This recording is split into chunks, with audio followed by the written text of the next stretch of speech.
మనం రేపు next month ending start అవుతుంది. స్టార్ట్ అయిన తర్వాత మనకి ఎన్ని ఏళ్ళు పవర్ సప్లైకి ఇబ్బంది, కరెంటు షార్టేజ్ లేకుండా ఉంటుంది. ఎన్ని ఏళ్ళు నాకు తెలియదు కదా.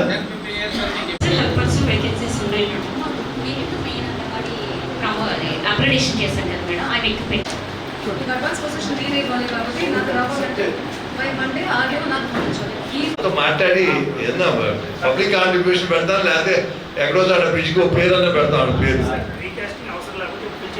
అప్డేట్ ఫాలో అప్ చేసుకోవడం ఒకటి. 22 ఏళ్ళ ఇంకా మనం పంపు చేసాం, జియో కూడా పాజిటివ్ వస్తారని నేను ఆల్రెడీ విన్నాను.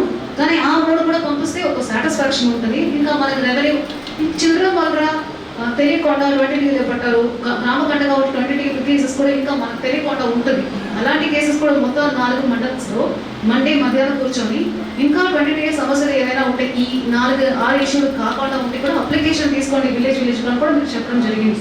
సో అది కూడా వచ్చేస్తే చిన్న చిన్న అంటే వాళ్ళు ఎవరు ట్రాన్సాక్షన్ చేయాలి రిజిస్టర్ ఆఫీస్కి వెళ్ళినప్పటికే 20 ఇష్యూ వాళ్ళకి తెలుస్తున్నాయి. కాబట్టి అలాంటివి ఏమైనా ఉంటే కూడా కలెక్ట్ చేసేసి నాకు ట్యూస్డే హియరింగ్ పెట్టి ఒక్కొక్కటిగా సాల్వ్ చేసుకుంటాం. అందులో ఇది కూడా పెడతాము అని మళ్ళీ I'm reminding you all. So మంచి టీం ఉన్నాయి, మంచి లీడర్స్ ఉన్నారు. మనం 79 years ఇదే లాస్ట్. నా కాన్సెప్ట్ ఒకటి మీరు అందరూ అర్థం చేసుకోండి. మేము గెలుస్తానికి మేము అంత పనులు చేయొచ్చు, కానీ మంచి పేరు తెచ్చుకోవడానికి మేము ఆ కష్టపడిన దాంట్లో 10వ వంతు ఖర్చు పెట్టిన 10వ వంతు చేస్తే ఎంత మంచి పేరు వస్తుందో ఆలోచించండి.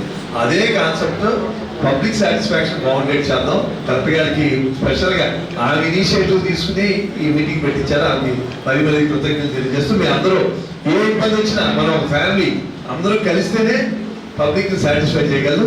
నేను ఐ విల్ బి అవైలబుల్. మీ ఫోన్లో ఎప్పుడు అవైలబుల్ ఉంటే మా ఆఫీస్ ఉంటుంది.